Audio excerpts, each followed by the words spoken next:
Right now, a staggering 80% of electronics in the US are being improperly disposed of. The big companies that do this are trying to build this technology in-house. They're building it themselves. What we haven't seen is something that is as fast or accurate as what we've built. This as a startup, like, our superpower is speed. We can just move faster.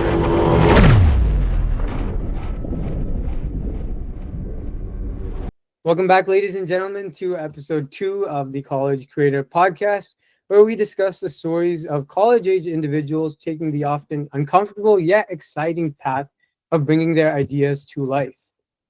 Now, as a recent graduate from Cal Poly San Luis Obispo, I've witnessed the college's emphasis on entrepreneurial thinking within its students, whether that be through its different classes or even through the CIE Hothouse, which is its startup incubator for students. So it's not uncommon for students to take their different research project ideas they've been working on, or even class projects they've worked on, and then build businesses based off of those. And that's the case we have today of Greensight Tech, which first originated from a senior project capstone class, interestingly. So at a high level, we're going to discuss details more, but Greensight Tech builds software solutions that enable organizations to make quicker decisions about and value their used electronics, hopefully enabling them to resell them and thus maximize value while minimizing electronic waste. So today, I'm very grateful to have Jake Daniels, the CEO of Greensight Tech here. I know you're a very busy man, so I appreciate you making the time. Yeah, thanks for having me. I appreciate it. I was excited when you reached out. I actually, a little bit funny, when I got the email that you were interested in having us on, like 10 or 15 minutes before that, I was with my two co-founders, Diego and Mackenzie, and we were joking about doing a podcast, like starting a podcast together. It was a total joke, but then I got your email, and yeah, I'm grateful to be here. I'm excited to share what we're working on and a little bit about the journey that we've had. Yeah, so I can give you you explained the business very well. I'm impressed. We came out of a senior project at Cal Poly. That's the idea for Greensight. Yeah, came out of my senior project. There were 4 of us at the time.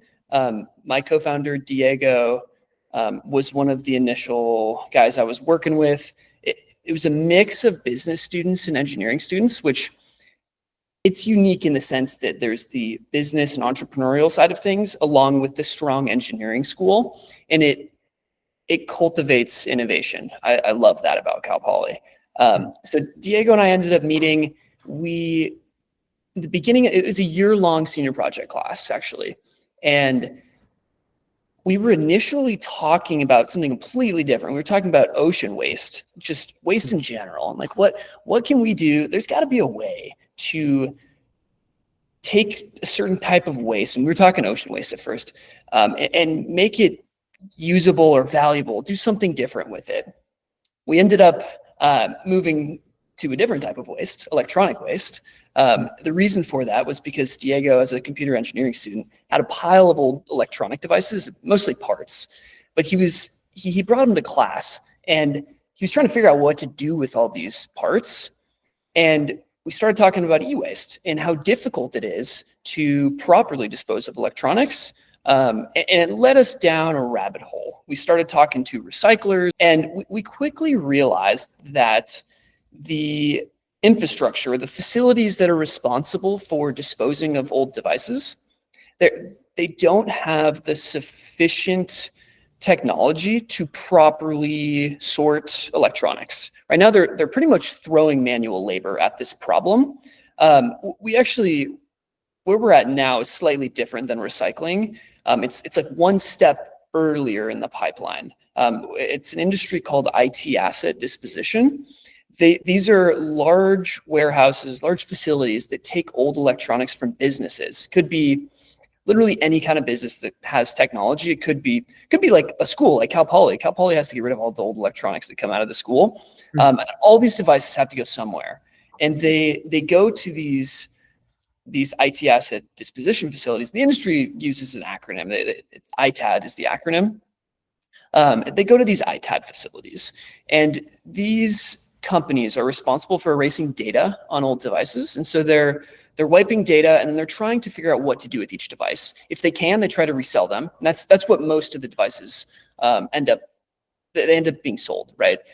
But if they can't, they recycle them. And the big problem they're facing right now is they have to quickly identify what each device is, what it's worth, and the condition, because all of that is important in deciding what to do with it.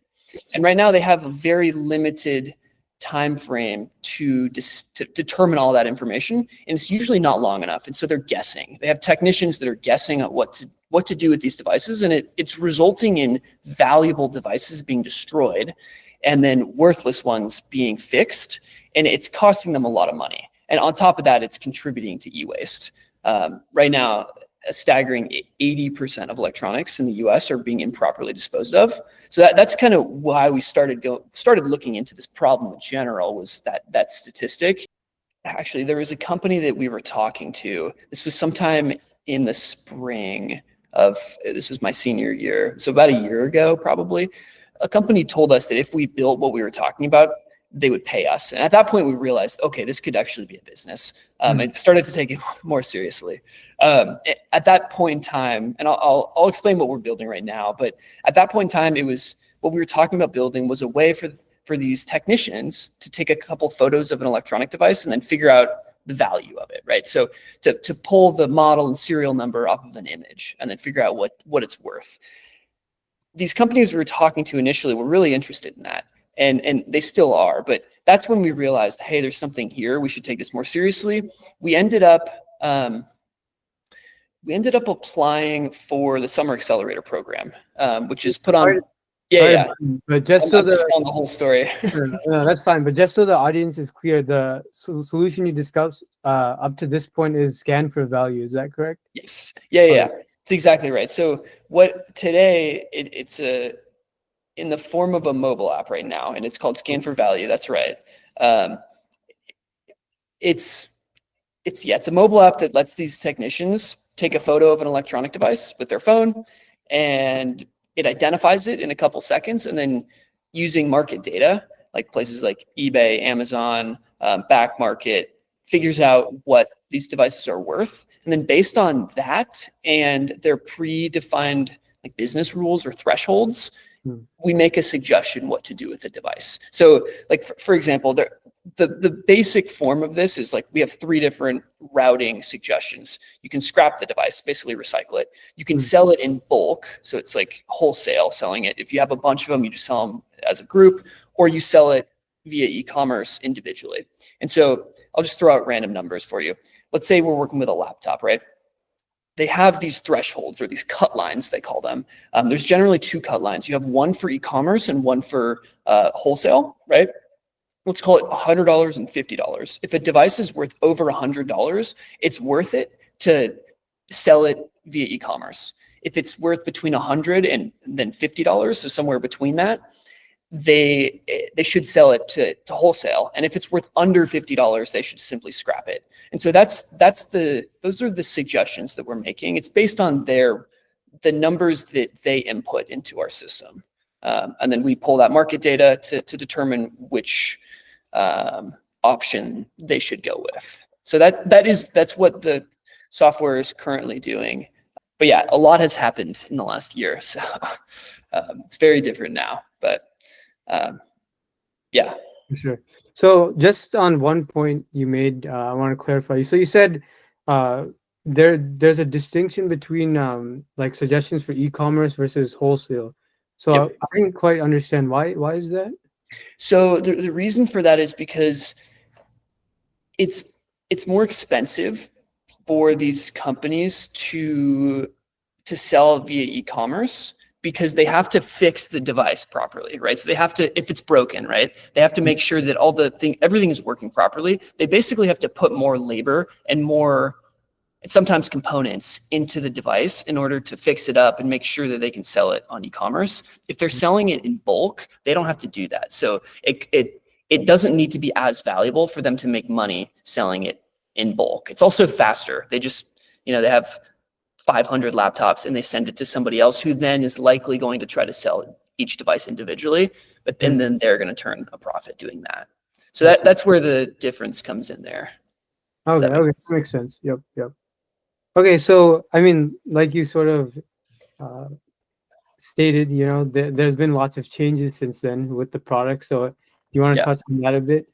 Yeah. So it's funny. When we were in the senior project class, like the first version that we made was actually the closest thing to what we have now. We like strayed away from what we started with, and then we kind of moved back to it. So at one point, actually, I mean, we still have this, but we launched a web platform as well, which was like a quoting tool. It let these companies input a CSV file, like a list of electronic devices into our web platform, and they could quickly receive a quote. So it would help them quickly determine the value of a large list of electronic devices. And that's important because the businesses that they are working with, their clients, will come to them with a list of electronics, and they have to give a bid back, and they have to say, hey, we'll buy this for, say, $1,000, these handful of devices.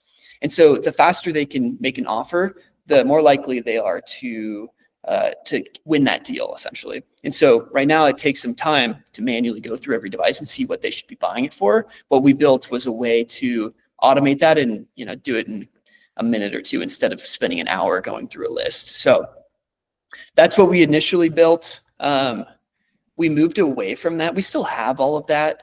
But the bigger opportunity is with Scan for Value, with this routing tool. And so we moved towards that. I mean, that's like the product, the difference where the product is. Yeah, I mean, I think like you said too, the reason you guys really stood out is because you're sort of disrupting this field, right? That has legacy processes.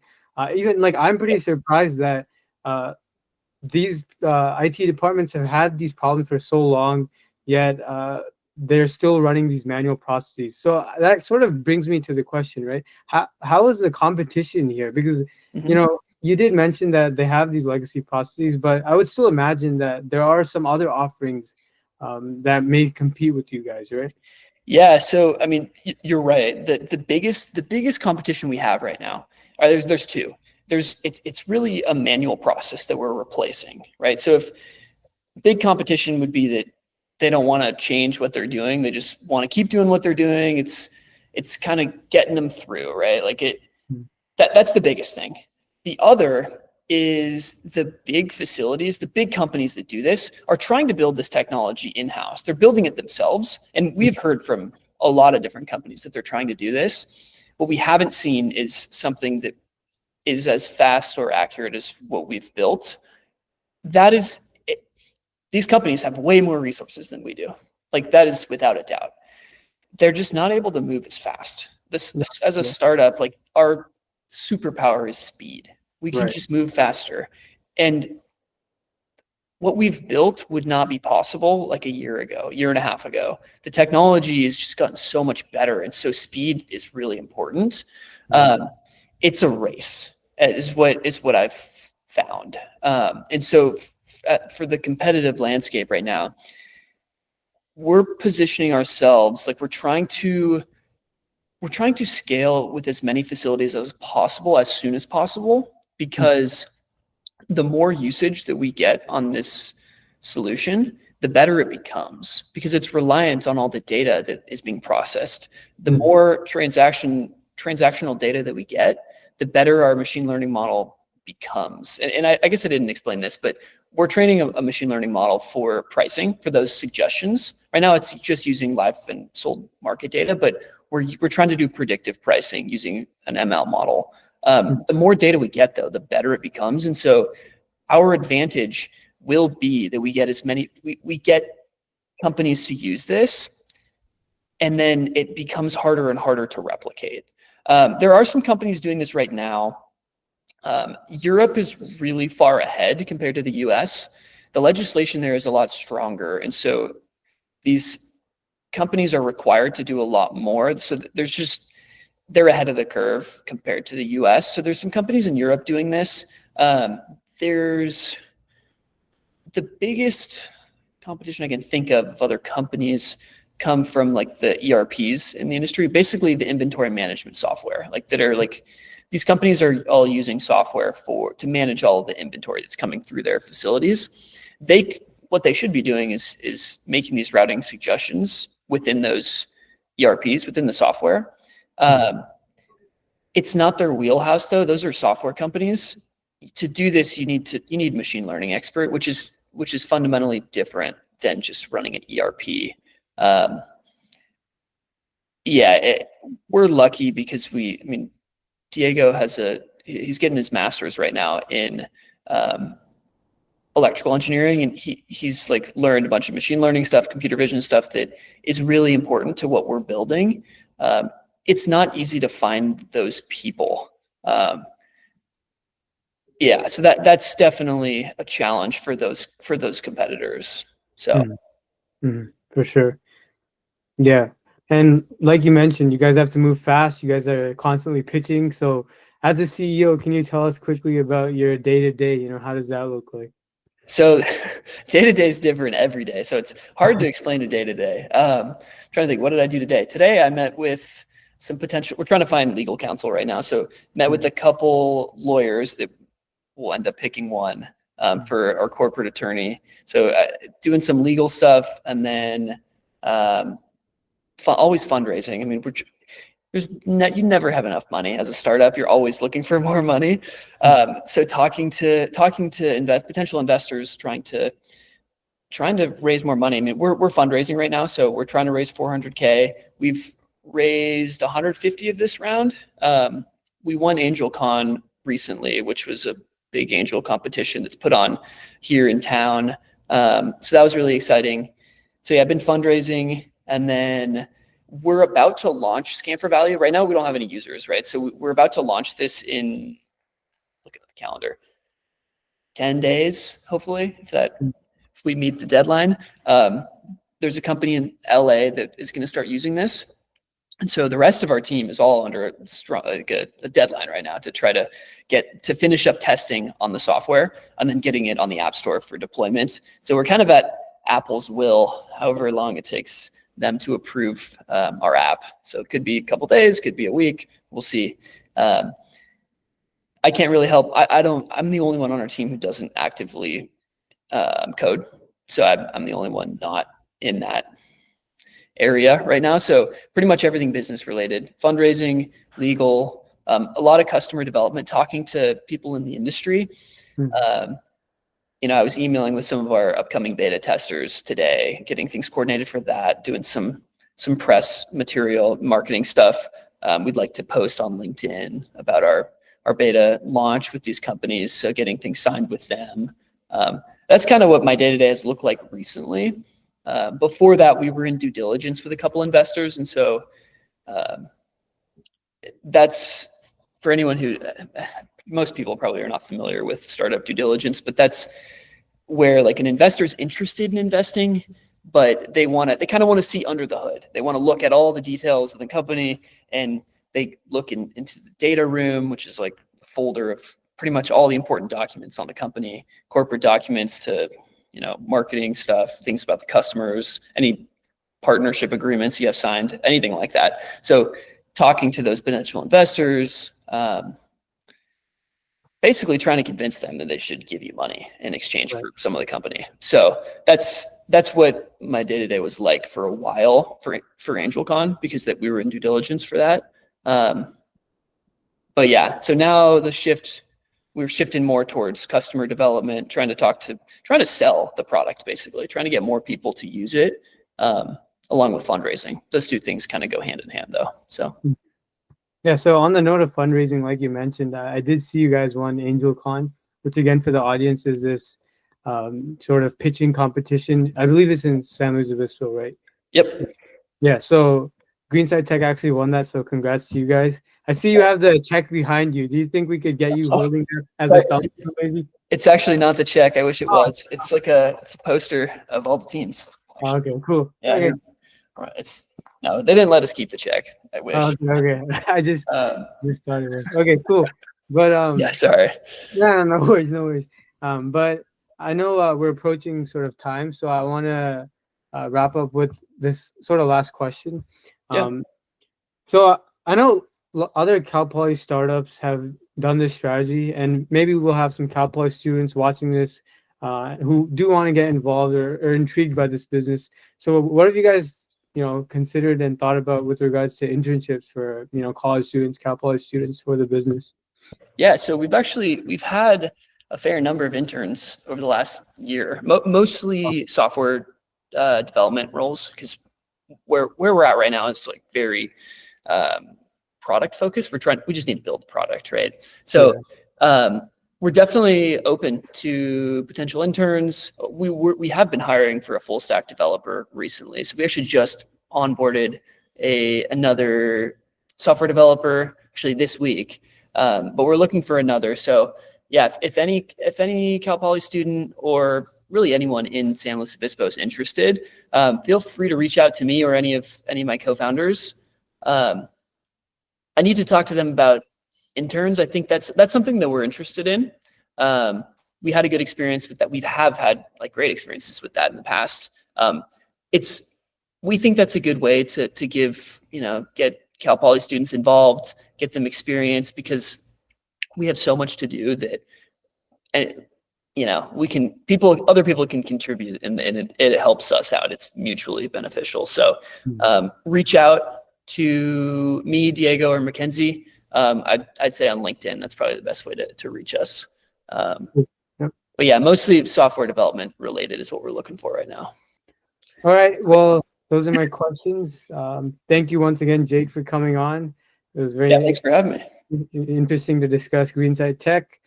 Thank you guys for watching. I'll stop the recording now. Awesome.